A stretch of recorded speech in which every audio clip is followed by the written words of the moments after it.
There you go. Cool.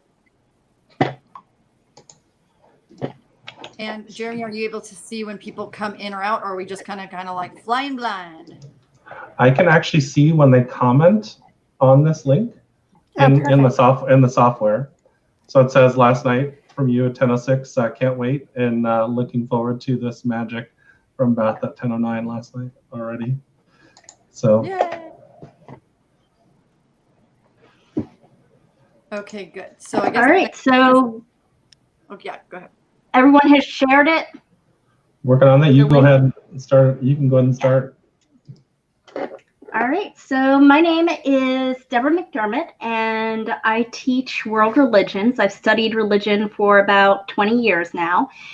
And one of my interests is how our beliefs, our ideologies shapes what we think. And in the past month, of course, we've been dealing with a global pandemic, and the result of that has been a lot of fear. And around a month ago, I saw everyone posting, we need to replace fear with love, and love will fix everything. Just get rid of fear. The thing is, it's not always that easy.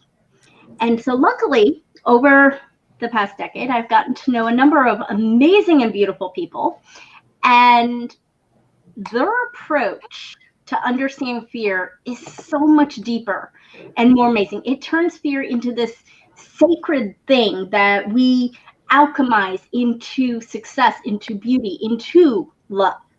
And so I wanted to have these three guests on a panel to discuss fear, and specifically this notion of alchemizing, transmutating fear into something better, transferring our understanding of fear into something positive. So here with us is 𝘚𝘩𝘅𝘍𝑚𝑒𝑡. Beth is a shaman in Tennessee, and she'll give us a little bit about her in a moment. We have Aaron Gallagher, who is this amazing transformational coach out west, and Jeremy McDonald, the founder of the Lamplight Group, and an amazing gentleman who has interviewed thousands of people over the last decade and has so much to offer. So if each of you, will start with Beth, want to give just a short introduction to who you are, we will then get started after that. Well, I've been in the alternative healthcare industry for 22 years now. That kind of gives my age away a little bit. That's okay. And I had a near-death experience 7 years ago that completely shifted my perception of reality completely, and gave me this calling for this path that I'm on as a shaman. So I'm on that path of shamanism. I do energy medicine, beyond quantum healing, hypnosis. I'm a Reiki master. I'm a holistic guide. I'm a teacher. So there's a lot of different things that I do. I work with people through transformational healing, and you can find me at soulfirealchemy.org or bestsoulfire.com. So happy to be here with you. Thanks for inviting me. Very happy to have you. And Miss Aaron Gallagher. Hello, everybody. So happy to be here. So overjoyed we can bring you all this amazing content. I think that it's so important now more than ever that we all come together to just be authentic and real and connected. What's coming up for me is that, you know, this whole situation, the pandemic, everything is it's a big mirror for us all to look at, you know, what's working, what's not. What were we doing before that isn't working now, right? So all of these things have led me to where I am now. And it's almost like backwards engineering, that now that this is happening, and I know that the other panelists on here on this live can agree with me, that it's now that we kind of feel like, okay, this is why we're here now. Like, this is why we have chosen to be on this planet at this time. And I myself feel, and I tell people this, I feel like I was plucked out of the cosmos and put here at this place and time to do exactly this work. I feel completely aligned to this purpose. So, you know, what comes up for me is kind of the words mastering fear. So that's what I support people in doing, is instead of running away from it, mastering it. My business name is 𝘶𝑚inspirational with 𝘶𝑚 Gallagher. I support people in creating an inspiration in their life, awakening their spirit. And what I mean by that is anything that they feel like they have been pushing down for years and years. It's like, it's time now to awaken it, to step forth, to awaken into like this new, I guess, paradigm, you'd call it. And take accountability for how I've been showing up and what I want to create, as opposed to just kind of going along with what everyone else is doing or with what our structures have created for us. So that's the short-ish version. Thank you so much for having me, Debbie. I'm really excited for this. And take it away, Jeremy. Hey guys, thanks for tuning in and watching us tonight. It's very exciting to be here. I've actually known Debbie for about, I guess about 12 years now. She had, we met at a Panera Bread in Brandon, Florida. And I ended up speaking at her expo many years ago. And I've just, this was a calling for me that it's been, I had my teacher 𝘰𝗶𝘅 tell me at 22 that you're going to go out and teach the world. And I thought she was crazy because the night before I had literally, let's just put it this way, I drank way too much and I was at her class. And so a hangover, and when you're 22 years old, when somebody says this to you and you're hungover, you just think that's a little weird. But what ended up happening is that a series of things, I always say I'm the hardest student possible because I fought kicking and screaming all the way. And then things got a lot better. Beth mentioned a near-death experience. I had a shared death experience with my mother in 2012. And about 2006, I got the cosmic 2x4 upside the head. So I like to bring a lot of fun and jokes to spirituality because I think it's necessary to laugh at ourselves. But laugh at ourselves with the idea to help us transmute and become self-aware. And so I'm pretty excited about this group. I've gotten to know them, Beth and Aaron, over the last month, and they're just really amazing, great lights. And Debbie's always been an amazing light. And so just looking forward to this next hour. So it's going to be really good. Thank you so much. Thank you. Thank you, each of you. So one of the first questions that always get asked is, what do we mean by fear? How do we acknowledge fear? And how do we make sure we acknowledge it rather than push it aside? Because sometimes I think we only want to say, oh, I'm afraid of this. Let me just put it away and go deal with something else. So how do you think we can start to acknowledge fear and actually start almost a communication with it? Aaron, did you want to take that one? Yeah, well, what's coming up for me is I feel like it's almost like this pandemic is fostering a new way of looking at our lives. And it's almost like before, I mean, we've always been distracted, human beings, right? Distracted, especially with technology. There's a million things going on all at once. It's really hard to keep our attention in one place. I know that before I used to be a reader, I used to sit down and read books for hours. Now I can barely read a paragraph and I'm like all over the place still. And I'm really good at, mastering things, and I'm still like that. So I feel like in the times that we're going through and everything, that it's harder to distract ourselves. We're at home. We're like we're staying in place, right? We're, my sister, one of her people that she's been following is calling it the great pause. We're kind of in this great pause energy. And so it almost feels like now we have less of a chance to be distracted. And we're being, again, called forth, like I said before, to focus instead of being distracted. And so I think all of us collectively are trying to learn that new normal. How do we navigate it? What does it mean? So there is cloudiness, there's lack of clarity, and all that's okay. It's like we're just kind of like learning as we go. And that's why it's important, I think, to have, a guide, a coach, an accountability group, something like that to kind of support us, to call us into awareness. So even if we just have, like I said, an accountability group where we just have a moment where we each have 5 minutes to talk or whatever about what's going on, at least we hear, feel, heard, seen, acknowledged. So by being acknowledged by other people, it mirrors us to acknowledge ourselves and also what we've been distracting ourselves from for so many years. So it's multi-layered, it's multi-leveled. And I think the number one thing to remind people is that if there's any shame or guilt, or I should have been doing this, or I'm not doing this, it's really important to not get stuck in that mindset, because where you are now is perfect, and it's leading you to the next phase, wherever that is. And whether you're distracted all over the place or you're sitting around watching Netflix all the time and you're just not ready, then you're not ready, and that's fine. So that's what's coming up for me around that topic. Jeremy, how do you think we can start to make sure we pay attention to what is happening around us, especially in relationship to fear? Our relationship to fear. That's an interesting way to put it. And I think that's honestly, it's funny you should say that, because I think that you have to have a relationship with fear. You know, one of the things I found is that we want to brush these things under the rug. You know, we want to say, oh, you know, love and light, love and light. Love is going to get you through everything. Well, for a couple things. First of all, I don't think love is what people think it is. I always say love is the energy that creates the flow in the universe. So, but love is not about, it's also loving, by the way, the parts of you that are afraid.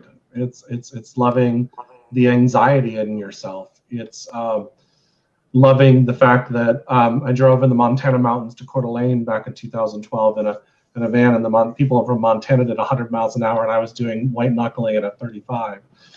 You know, but what it means is that you have to face these fears, and at the same time you have to love them. You know, a lot of metaphysical and spiritual people will go into and they'll say, well, why is it you have that fear? I'm like, because I have it. Because yes, you have to face it. Each time you do it, it gets easier, and sometimes it doesn't. And so, you know, they'll go into, well, you're limiting yourself. I'm like, well, no, I'm still trying.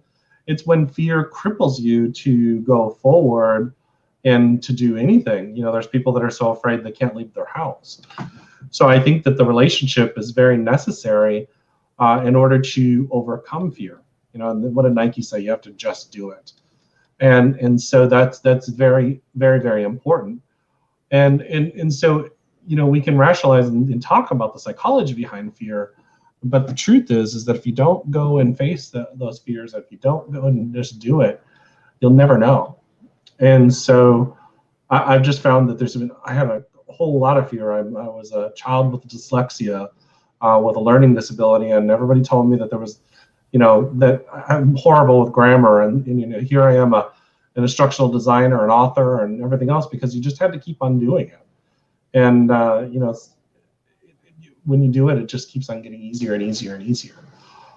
So when it comes to you know, to get us through what's going on over the last month or 2 months or 3 months, you know, just love is not enough. You know, when you've lost your job or your income, and you've got 3 children and a spouse and a family and a mortgage and everything else to pay for, thinking about detachment like the Buddha did at the Bodhi tree is not going to cut it. Not in that moment. You know, then you have to, and then yes, putting faith in is definitely there, but we have to recognize and love the fact that we're human beings too. We are souls having a human experience, and we're also have to honor that vessel that we call human as well. So I think it really is, it's simple and difficult at the same time. You know, so we have to keep it simple, but when we have to recognize that at that ego level, it's not always easy. And we have to love our ego for the challenges it goes through. And so, and that's basically by accepting it. And so when you accept it, that it's more willing to share more, so you can become more self-aware, and so you can heal. So. Now, healing, of course, is a big component of handling fear, because it's healing who we are. It's embracing who we are, loving who we are. And Beth, you have been through some extraordinary situations. All 3 of you have been through. But what I'd like to really know, Beth, is how does going through those experiences, how does it help you gain clarity in approaching fear? Well, one of the things that really comes to my mind about that is that I think that anybody that's going through something that threatens their survival can identify with this, because it doesn't have to just necessarily be somebody who's had a near-death experience, but that just happens to be the one thing that provided this for me, was a contrast of what was really important. And when it came down to it, survival was important, but it was my quality of life that was important. And so I think it's important to take a look at that, because it's fear is there to kind of show you, and facing these sorts of things that are based in survival and based in, you know, it's like Jeremy said, how do I not let this cripple me and take me out of commission so that I'm not living my life? And then we're faced with this idea of like, well, how do I even have a quality of life when I'm not kind of like stuck in my home? And I've even heard some people talk about being stuck with family members, and that can be hard too. A lot of times, especially if it's our parents or, you know, our children, especially, or even our spouse who are not around all the time, they're going to trigger things that come up for us that are, like Aaron said, ready to heal. But when you're facing that place of having that contrast, it really helps you figure out what is super important to you for your needs. You know, what is it that you require as a human being to have that quality of life? What is it that you require to keep you not just surviving, but thriving? And so that becomes a really important part of dealing with fear, is this idea of, like Jeremy said, we have to integrate it, right? It's like that acceptance. If we deny it and lock it up in a closet, just like a dark shadow, those shadows build up and they're not going to stay away in that closet forever. Eventually, you have to open the closet, you go to open it to put something in it, it's all going to fall. And then we end up with an even bigger crisis because we haven't dealt with these things. And so I think that we as a collective are sort of dealing with this closet that we maybe in some cases have spent our entire lives shoving things into that closet. And we've opened the door once more to shove something in it, expecting that we can close it back, and it's not happening because it's causing all this stuff to come up that we haven't dealt with before. And you're seeing all these kinds of triggers and all these things coming up around that's providing you, though, with this contrast, right? This contrast of what have I elevated to a status of importance in my life that's really not that important at the end of the day. It's really not important to my quality of life. Connection is important to me, my quality of life. Me personally, teaching and healing, being able to be in a position to heal other people, that's important to my quality of life. But for most of us human beings, having that basic connection with other human beings, that's a quality of life issue. And when I was in that hospital bed and I couldn't speak because I'd pulled intubation out, and I had no way to move my body, and I really had nobody there to explain to me what had happened in a way that I could understand. I couldn't eat. I couldn't even drink water. You know, we take for granted certain things. Trust me when I say, and you guys know this, when certain things are kind of taken away from you, you develop this new sense of appreciation for them, and it puts you in a whole different situation in your life. So then it just becomes about like trying to understand what that fear is in the first place, and not trying to minimize it and make it go away. I mean, if we've got a child who's scared, right, around us, we don't say, shut up and go have a beer, you know, at least most of us wouldn't. But you know, how many times are we that cruel to ourselves? We have to put those whips away long enough to go, okay, how can I address this within myself and let it not be my enemy, but yet let it teach me what it is here to show me. And then we figure out how we can be of service to that fear and let it be in service to us. And one of the things I don't want to talk for too long, so we may come back to this, and I've lost my screen. Hang on.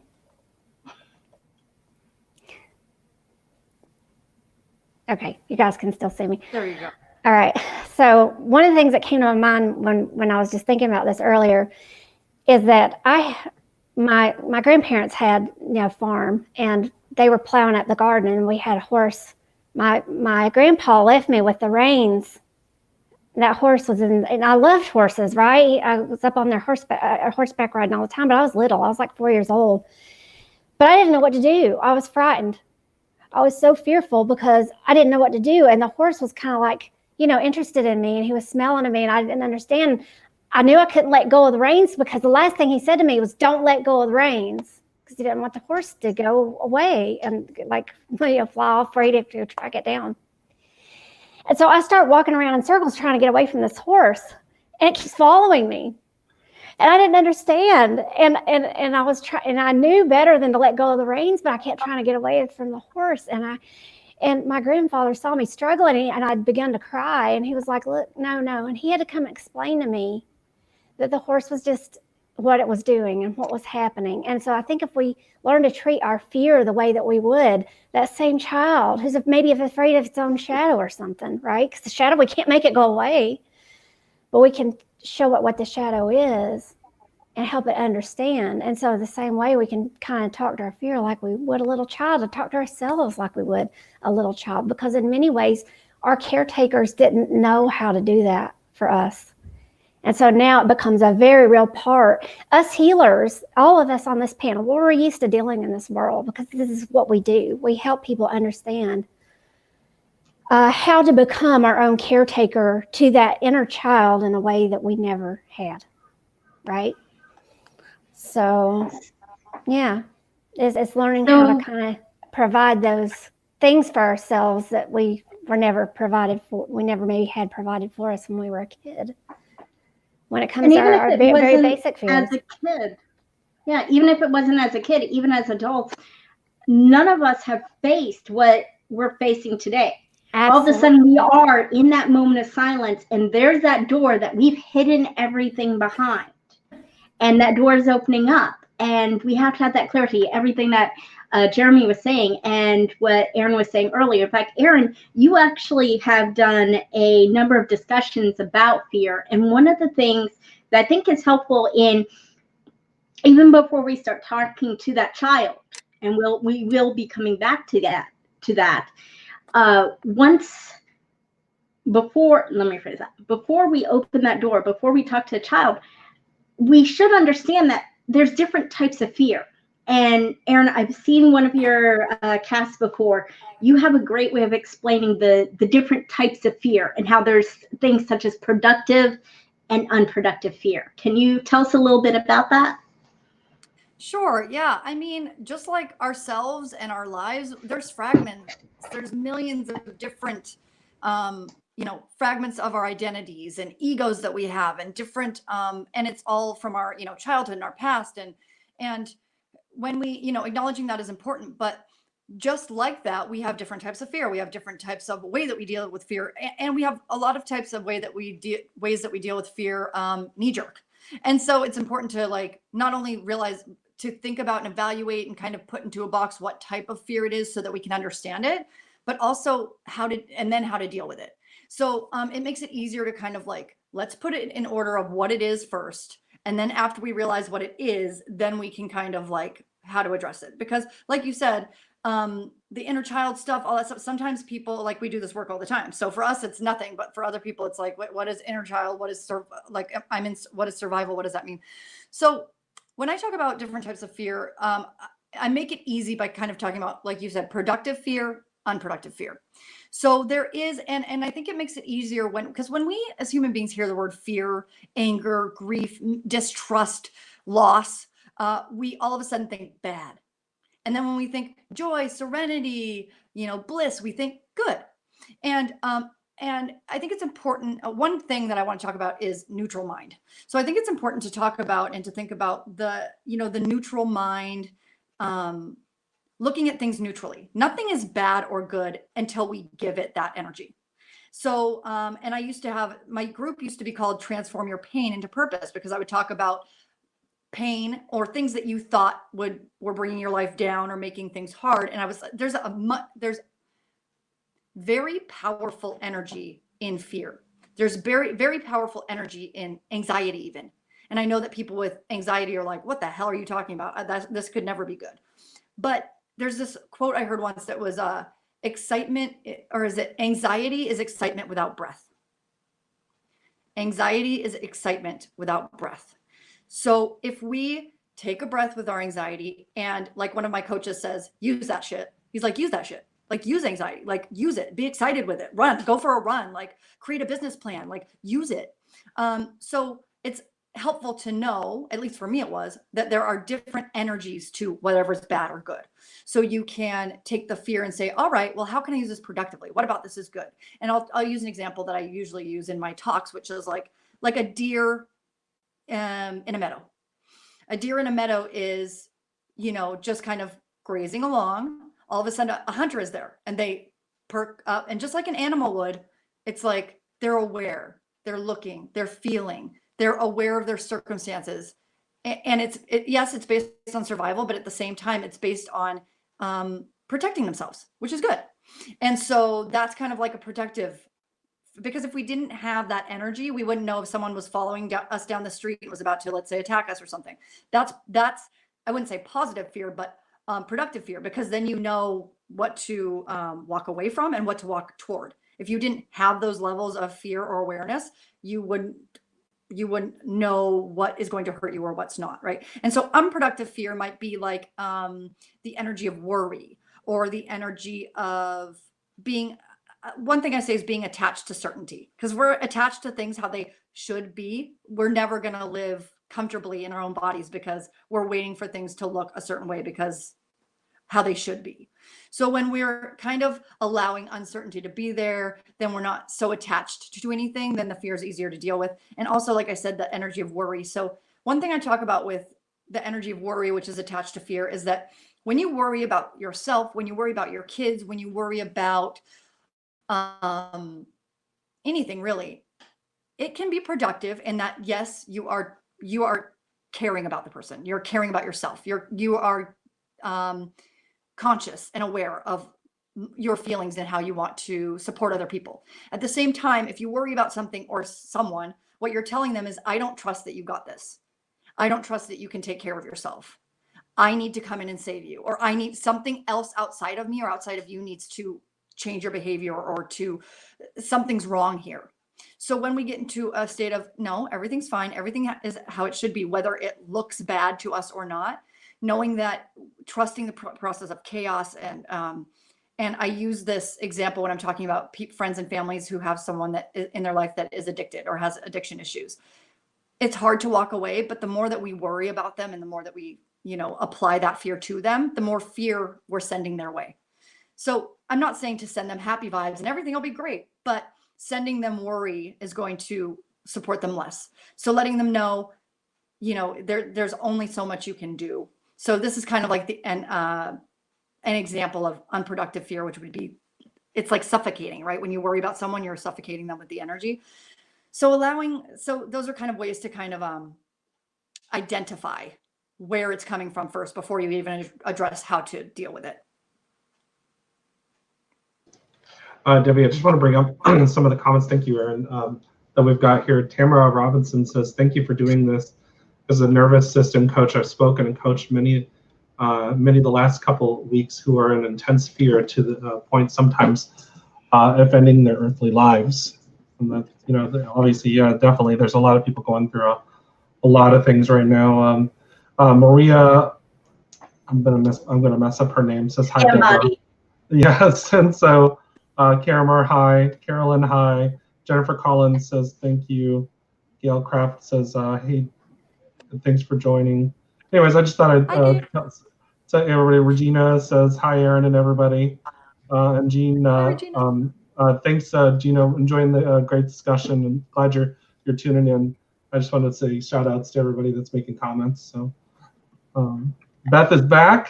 I'm back. Sorry about that. Can you hear me okay? Yeah, I can hear you fine. If I disappear again, you'll know what happened to me. Internet connection issues.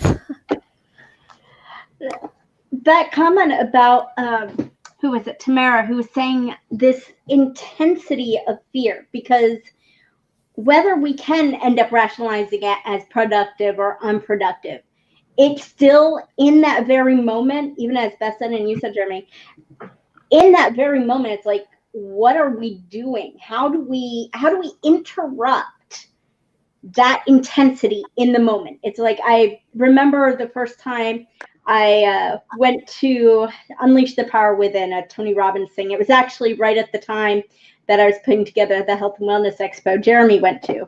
We actually had one of his speakers come and talk to the group. And I remember one of the main things I took from it was when that person is having that intensity of fear, what can we do to literally snap it and interrupt that dialogue? Because once we interrupt the dialogue, we can look at it and assess what it is and how we can approach it. When we interrupt that dialogue, we can start looking at how to meditate, and we can look at how to have that relationship where we say, hi, fear, I'm gonna sit down and speak with you, which I want to come back to that here shortly. But real quick, how do you think, and let's start with you, Jeremy, what do you think is one of the best ways to interrupt that thinking mind? You mean the stinking thinking? Mm-hmm. The stinking thinking. So basically, you're talking about if you're in this anxiety and you're all this is overwhelming, fear is coming up, how do you get it to stop? Well, one of the things that I do, because I just went through this even recently, when quarantine started, I wasn't necessarily worried about the virus. I wasn't necessarily worried even about if I got furloughed in my work, or even the fact that I build conferences on cruise ships and had to refund almost 100 people's cruises back to them about a month and a half ago. Well, none of that necessarily hit me. It was when I was actually in quarantine working, and then I was like catching up on shows because I never watched TV. And so I'm watching television, and then all this stuff, I did that for like a week and a half. And then what ended up happening is my mind started twisting itself, and I started getting into this, I thought all my friends were angry at me, and I thought nobody loved me, and I was going through feelings that I hadn't had in 12, 13, 14 years. But what ended up happening is that when we allow our mind to wander, it does these things. So what I started doing is one night I was like, what is going on? So I sat in a good 3-hour meditation. Now, not everybody has the ability to sit in a 3-hour meditation, I get it. But for me, that particular night, I sat in that 3-hour meditation, and I thought, well, there's no movement in my life, and I'm used to movement. So the answer to your question, I find, is movement.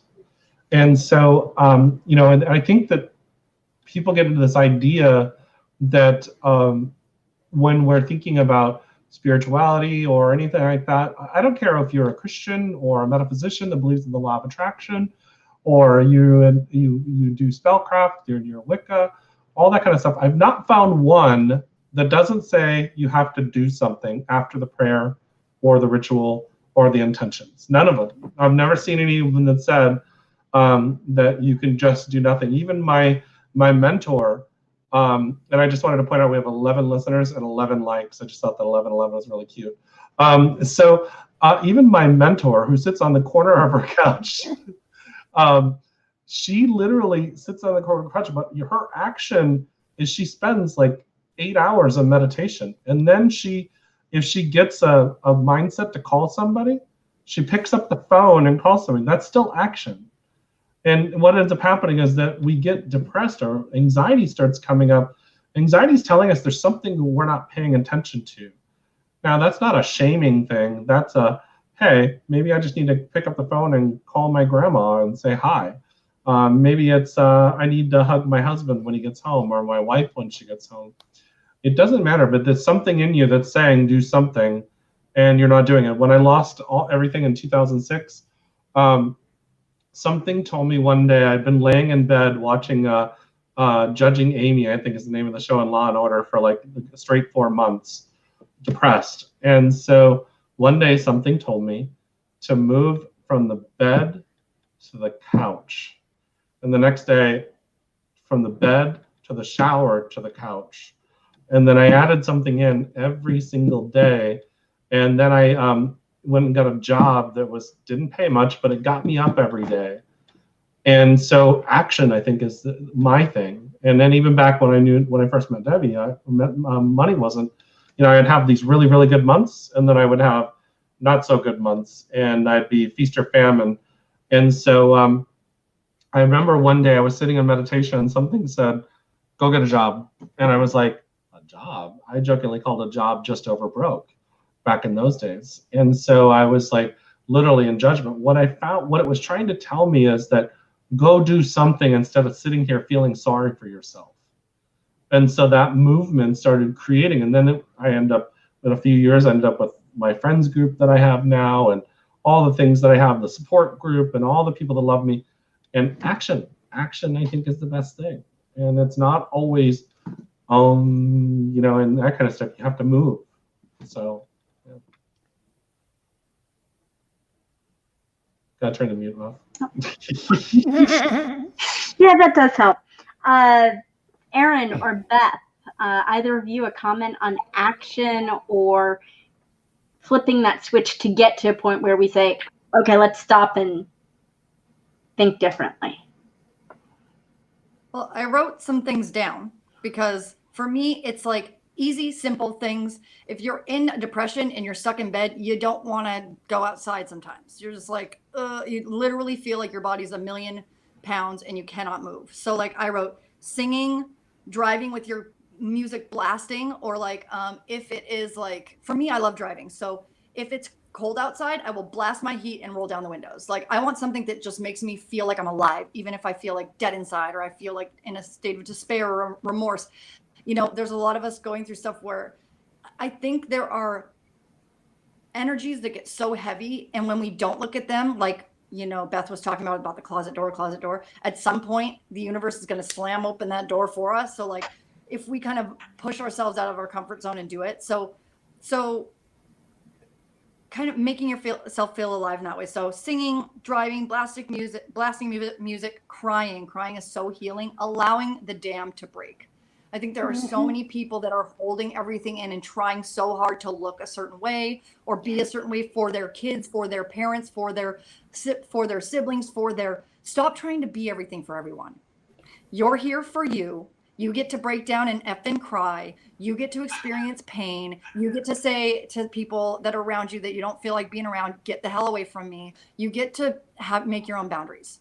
So if you feel drained or you feel like crying or you feel like expressing, you get to be able to scream out loud or fall on the ground in a pot. Like, I think there's this thing that like, oh, by crying or this or that, there's weakness. If you'll notice on the TV, if someone starts crying, the first thing they say is sorry.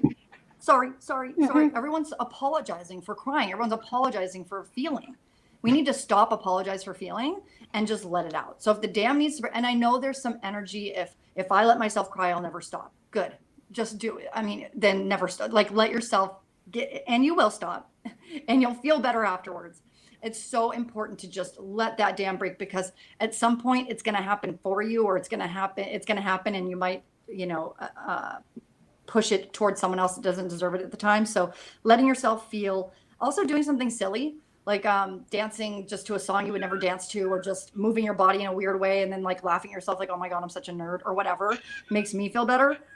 And also, and one more thing that I wrote down here, which is really simple, and a thing that has always helped me, is to recognize little things. Like, and I think there was a scene in like Donnie Darko or some old school movie where someone was about to have a panic attack, and the person that was with him or her was like, look at that tree, and just had him focus on something else. So it was like, this is a water bottle.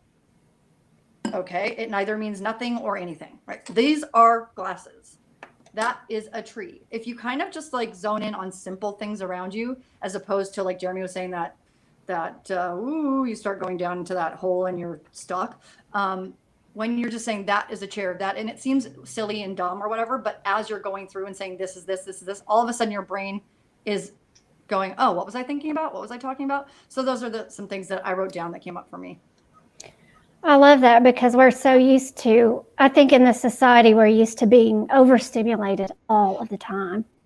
And suddenly we've had that rug speak of stimulation from under us.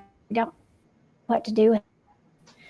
And I love said that, because you can just go, or if you don't, and look at a plant, just like that, it doesn't matter what, just look, notice about it. Dancing, find something really good when you were still here.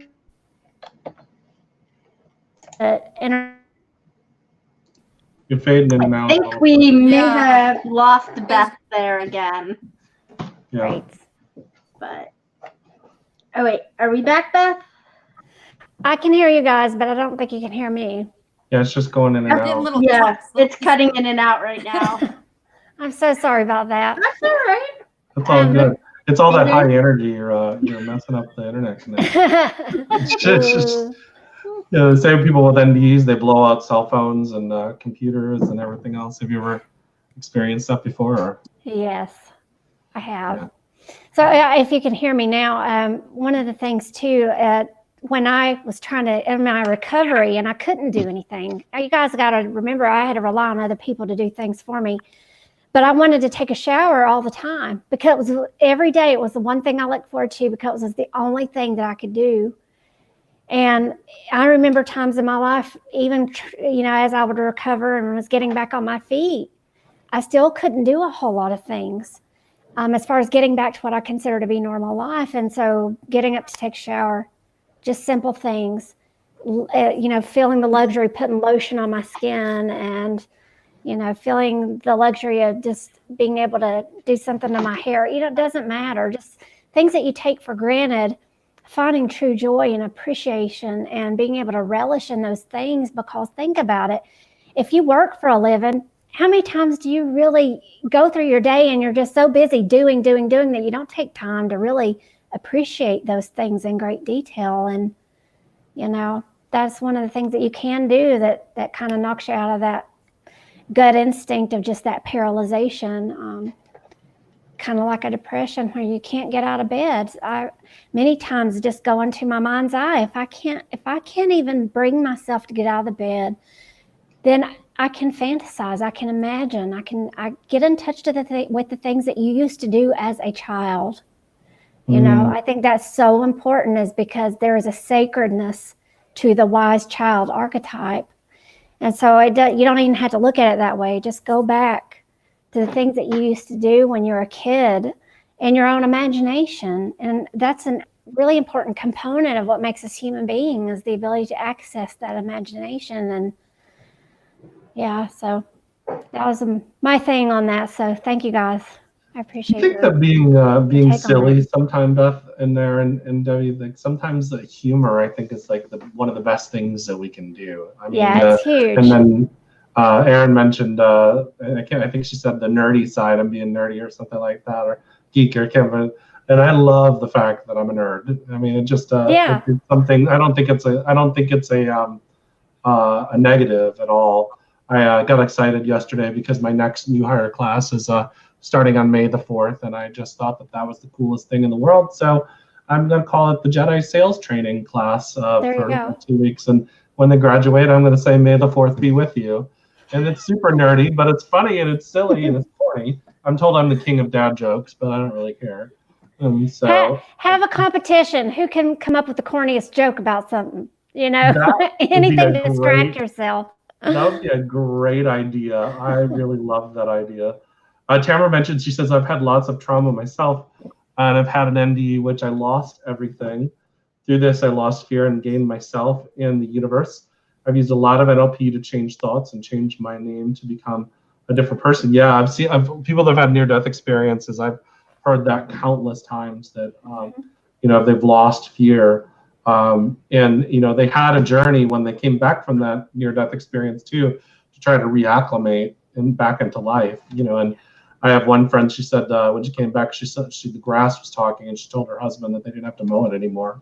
They could just ask it not to grow. And he's like, who are you and where is my wife? And so, you know, there's some things I'm sure that come back with that, you know, you're like, my wife was a rational person, you know. But, you know, I've also heard losing fear is a big thing. Thank you for sharing. I think with the losing fear, it all comes back down to what each of you mentioned. That idea that, okay, we're in a situation, what actions can we take? What can we do to actually start forward movement?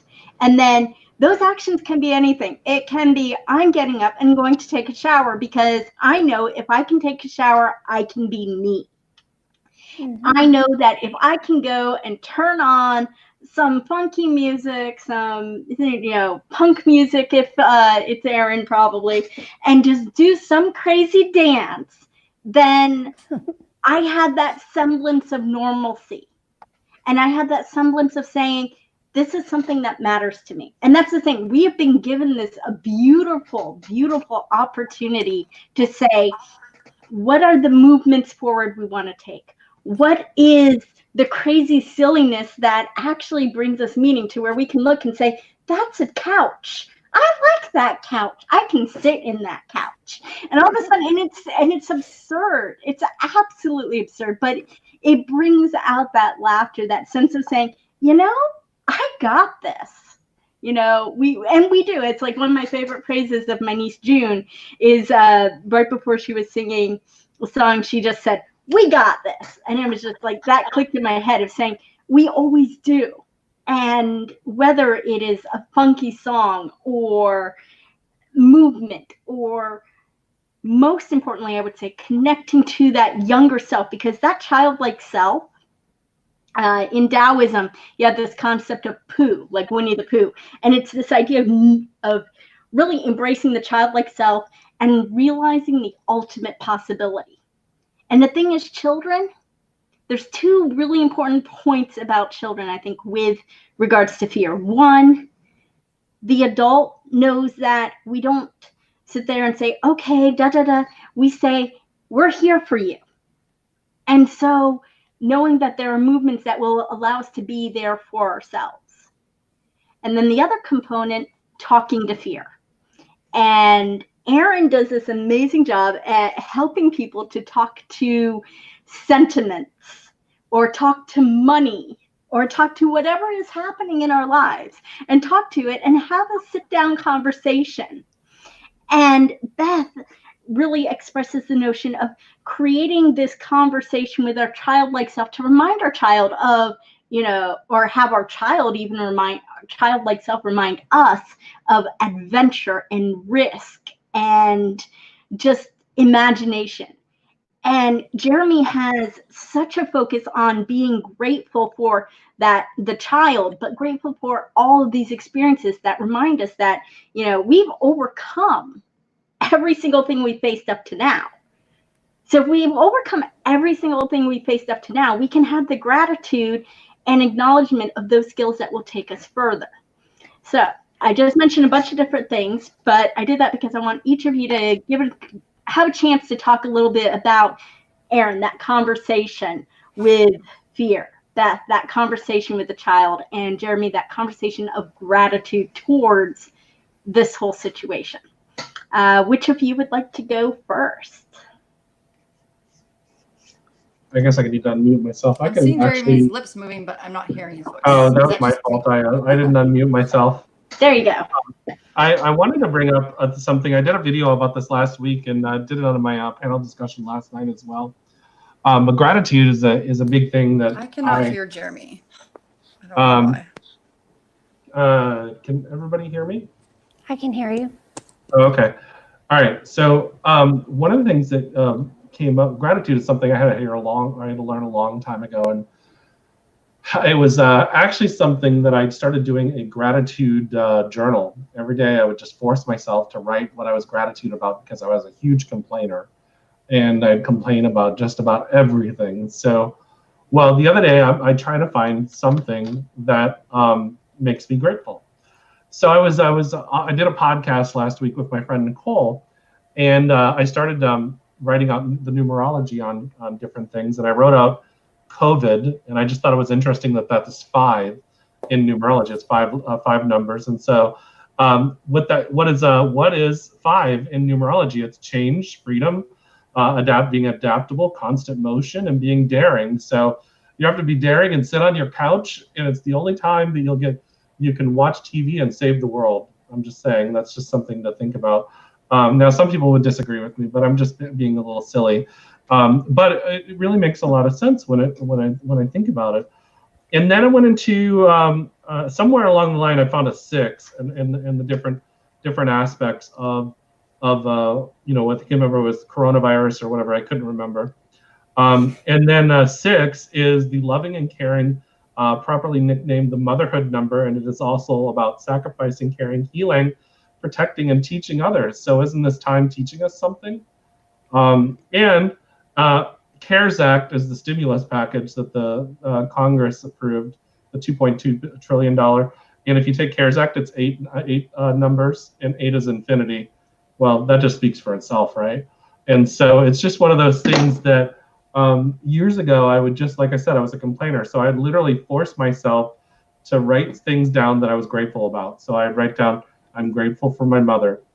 I am grateful for the car that even, and I was funny, I would do things like that, even though it's barely moving, it still gets me from point A to point B. So I had some practice to do when it comes to being grateful. And so recently, one of my very good friends moved in last week. Debbie actually knows her name is Sherry, and became my roommate. And I'm really grateful for her being here for a lot of different reasons. And so you have, practicing gratitude on anything is an exercise. It's not always about positive. Sometimes I have to be like, I'll be like, you know what? I'm grateful that I was really pissed yesterday because it taught me something. And it also forced me, I tend to be in the control dramas. I'm not sure if anyone's familiar on the control dramas. I tend to be what is called an aloof, where I'm like, yep, just gonna walk right past that, not act like I didn't see it. And it's because I don't want to deal with it. Well, that's how I control my world, right? And so I tend to move past those things until it gets to be so intense that I have to face it or I get pissed off. So, you know, it's an opportunity for me to look at it and say, well, was there a time I could have said something beforehand and I didn't practice being an aloof? And then I switched to my more aggressive, which is an intimidator. And so that's a whole other topic for a discussion. But, you know, you have to look at all these things that, and, you know, when you talk about gratitude, we feel say, well, what can you be grateful about in this situation? Let's say you're talking to a married couple. You're like, I'm great. I'm like, you know, have you learned a lesson from this person? I've learned how not to be. And I'm like, oh, interesting. I'm sure you guys have heard that one before in your coaching. And so I'm like, okay, well, we're getting somewhere. At least you're grateful about something. Now let's look at this from a different perspective. And so it's the one thing I do know is that gratitude it changed my life because I asked for a lot of things back when Deborah first met me. I asked God to teach me. I didn't ask for patience, but I asked God for teaching me how to not judge people. That's just as bad as asking for patience, by the way, just so you know, because you feel like the entire world is judging you. And so, but once I got through all that, I said, you know what? I'm grateful for that because I've built some amazing friendships. And there's a wonderful lady watching us right now. Her name is Carolyn. She lives in West Virginia, and my best friend and her son, who's my friend as well, live next on the other side of this wall. And I am completely grateful they're my family. And so you have to look at everything.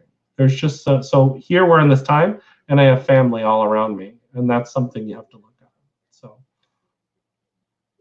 I'm gonna leave it at that.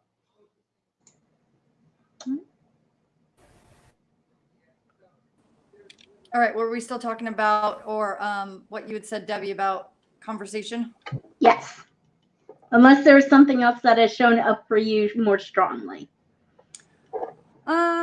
Yeah, I mean, I feel like you were saying, Debbie, about you know, animating or personifying an emotion, or you know, personifying something that doesn't make sense. Like if somebody tells you, I remember when I first started doing therapy, and the woman I was working with was like, well, how does that make you feel? And I would say all these things that weren't feelings, and she was like, you're not saying feelings. And I'm like, what are you talking about? And she's like, instead of saying happy, I want you to say how it makes you feel, like tingly. Because she was trying to connect my head back to my body, because she's like, your head's over here making all sorts of stories, and there's a lot of body wisdom, there's a lot of information going on down here, like, oh, my shoulder hurts or whatever, you're not going into. So it took a lot of sessions before I would get so frustrated, because I was like, I don't know what tingly means, and that was how disconnected I was from my body. And I was like 35, you know, I was still like, I don't know what and she was trying to connect oh, happy feels like this. Happy feels like tingling in my heart. Oh, I felt this like pain in my shoulder. First, we'd say that, oh, that hurts. But if we really went into like, what emotion were you feeling when your shoulder hurt? Then you can associate, oh, anger goes right into my lungs or whatever. And so that is coming up for me around, reconnecting and kind of personifying and animating what we're trying to talk to and what we're trying to feel. So what worked for me and what would support me is kind of like putting whatever feeling I was feeling into like a chair of someone sitting across from me in a conversation. So like if I was feeling fear in any moment and I just didn't know what it meant, or I was feeling like triggered by someone and I didn't know how to deal with it, I would be like, okay, I'm feeling this way. I feel mad. I feel angry. I feel confused. It feels like I can't breathe. It feels like my heart is squished. I feel like tingle in my arm, like you would if you had a pinched nerve. And even though I didn't know what that meant, just by saying it out loud, I was acknowledging it. And so by doing that, that was kind of how I started.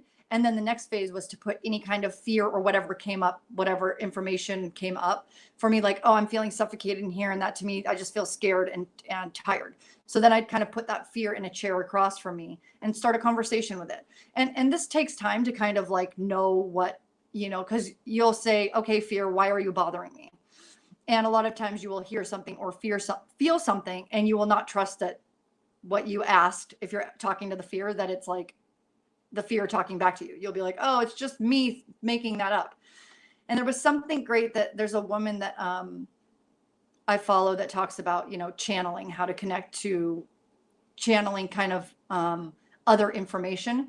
And she was like, a lot of people, when I talk to them about channeling, they're like, I just am so afraid I'm making it up. And she said, of course you're making it up. You're a divine creator. And I really love that. Every time I think to myself, like, I don't know, I'm crazy, I'm making it up. It's like, I hear her voice saying, yeah, you're making it up. And why is that bad? Like that's you creating on the spot. That's freaking awesome.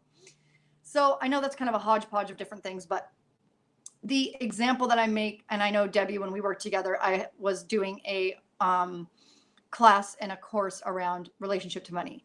And I had people write a letter to a loved one, to their mom, to a partner they're in a relationship with, and explain how they felt toward them. So like, Jason, I always feel like I'm there for you, but you're never there for me. Or I feel like whenever I try to, get attention from you, I can't find you anywhere. Or I'm feeling like completely abandoned by you when things are hardest for me. And then I would tell people, take the name Jason out and replace it with money. And people were blown away by that, because they were like, and it made people realize, and what's important is that your relationship with yourself is the same as your relationship with money, is the same as your relationship with parents. It's like a coach of mine once said, she said, it's all over your life. If it's there in one place, it's all over your life. And it took me a while to realize, wow, those connections. So I know that's a hodgepodge of different things, but take from it what you will and leave the rest. I love that. That's amazing. I have to remember that. I think I'm going to do that with my life tonight. Yeah, it's really powerful. It's in my toolkit. It is one of my favorite tools of yours. I had encountered it years ago with different meditation techniques, where what you're trying to meditate on, sometimes you just have a conversation with it. If your mind is going in all directions, that way, as one of you mentioned earlier, that simplifying the task and just making it simple. Then when I met you last year and you talked about write a letter to memory and have to money and have a conversation with it, all of a sudden I fell in love with it again. And I'm like going back to my old coursework, trying to find out where the meditations were, and just saying, you know what? I'm just going to have a conversation with it every single day. And I don't really have, or I haven't really had much in the way of fear as this whole COVID thing has taken place. And I mean, even with my husband losing his job and all these other stresses, the only fear briefly showed up was when I was thinking, oh, I have an autoimmune disorder. And so I actually had a conversation with my autoimmune disorder that specifically would be a problem with COVID. And it was sort of this interesting conversation that was like, you know what? you know how to do research. You know how to read. You know how to look things up. You know how to think critically about this. And you know how to laugh at it all because nothing ever makes sense.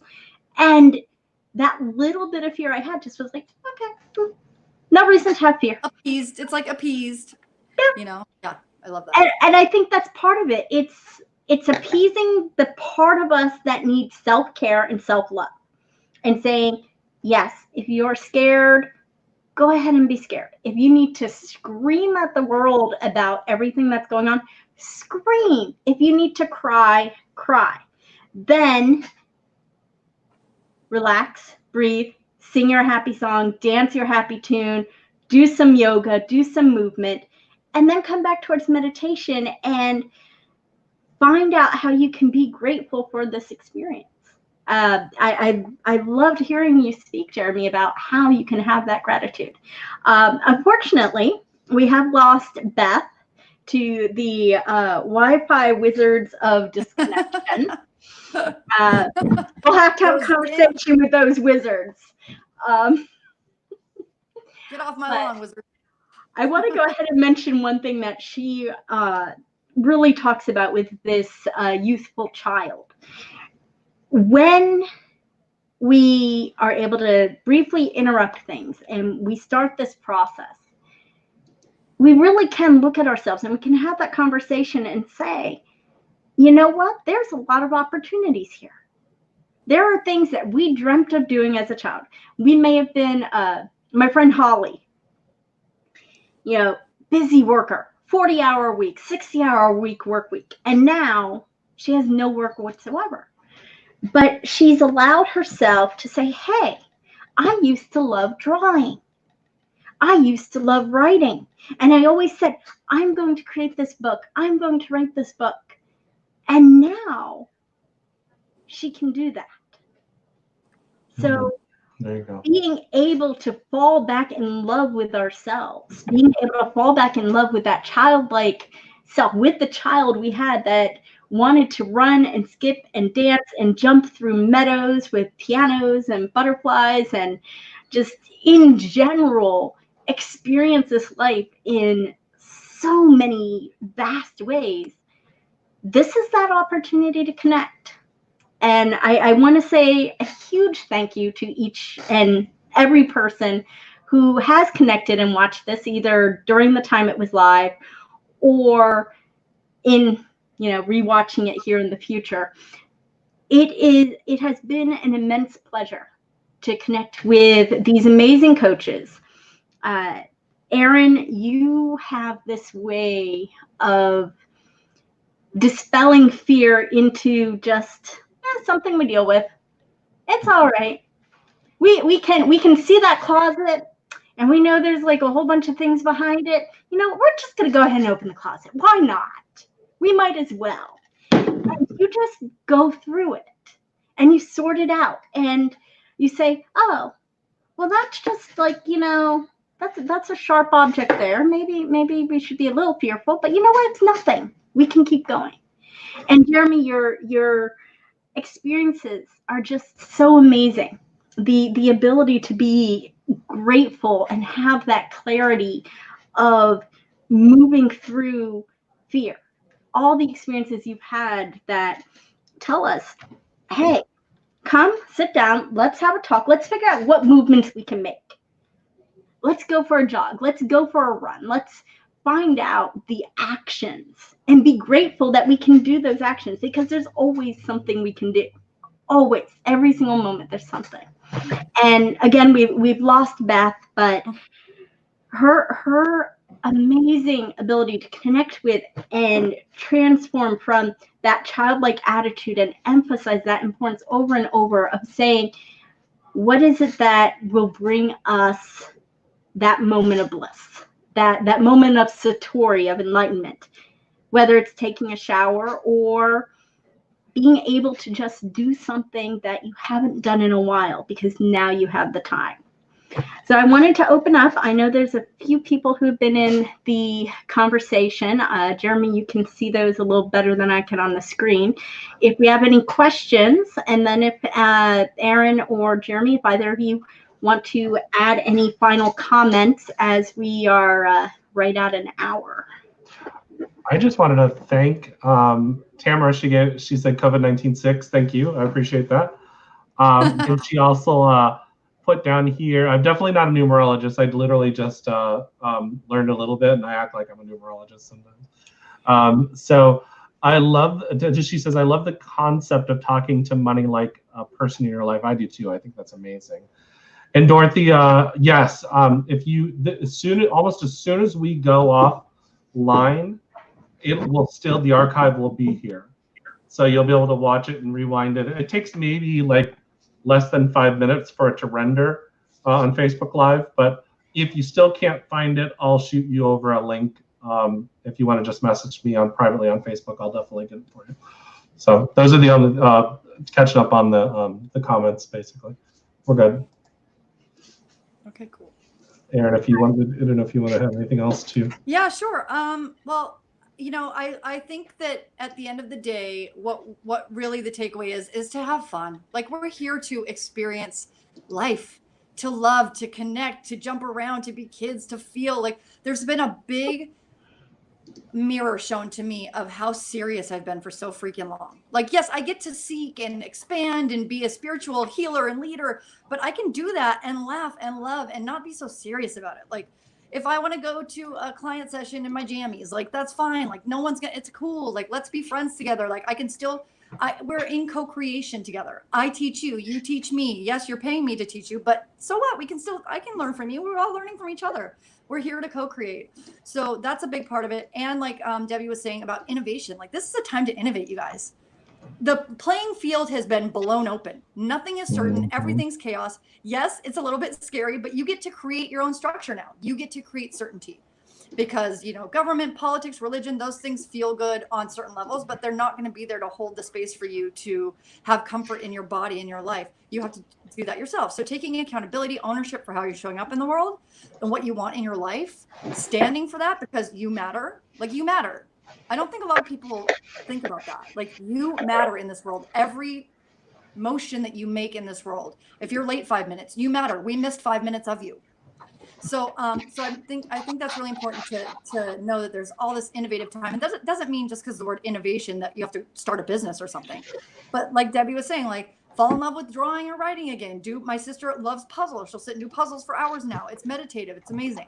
So just do what you want to do, you know? So that's what's coming up for me. And I'm just so happy to be a part of this panel.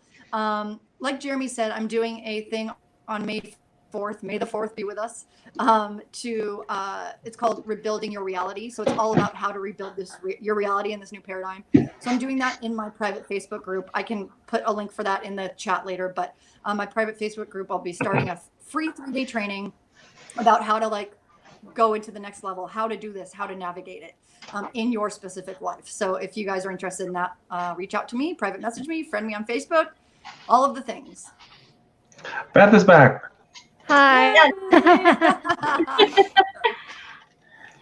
So Beth, we're just wrapping up saying our farewells, which real quick, Jeremy, just so you know, I actually have just started back in December a Master Advanced Pythagorean Numerology System. So nice.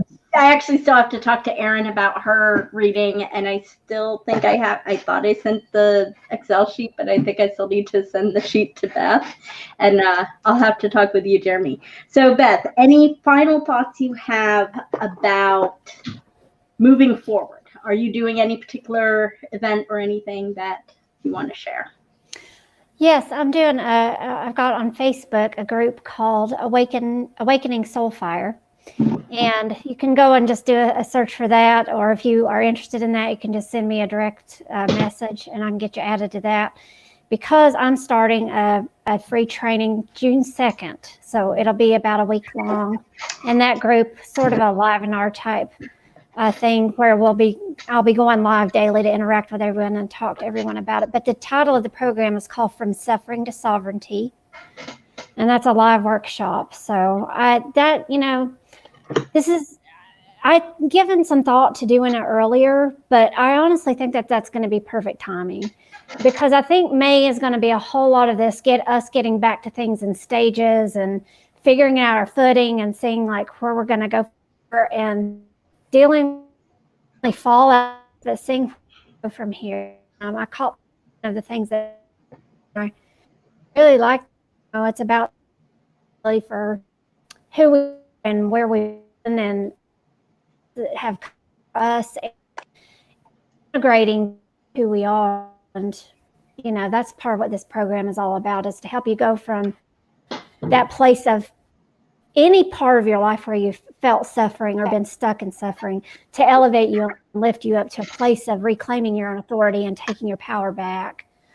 So I really want to invite anybody who wants to be a part of that. Just send me a direct message and I can get you added. All right, perfect. And Jeremy, I know you had to cancel, unfortunately, the cruise. Do you have any particular event you want to real quick mention before we just say goodbye? Okay, so real quick, I do have, I'm getting ready to launch my portion. I own what's called the Alchemy Academy with my friend �々𝘀𝘀𝘀𝘀, and we've had it for a couple of years, but I'm getting. I know her. Yeah, she's awesome. She and I are really close.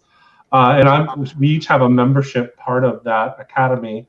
And so mine's getting ready to launch. Mine's more is, well, we both it's about alchemy. Mine goes more towards like symbolism and how to use that to alchemize your light body within yourself. So it's gonna be really a lot of fun. I'm keeping it pretty low price. It's gonna be like $11.99 a month. So I'm gonna be launching that in the next week or two. And then I am, even though we don't have a cruise, I'm going to be doing a something, probably a Pigeon Forge next April. And then we are looking at, I'm gonna at a cruise for 2021, and I'm probably gonna be at 𝘋𝘕𝘧𝘪𝘯𝘦 sometime this summer, speaking at the church and doing workshops there as well. So yeah, so I've got quite a few things, but nothing's set in stone as far as dates, because pretty much every speaking engagement I had has been canceled. So, but it's okay, because I'm doing a lot of this. I'm doing it on Facebook Live on the Masters Octave Facebook page at 7:30 every week.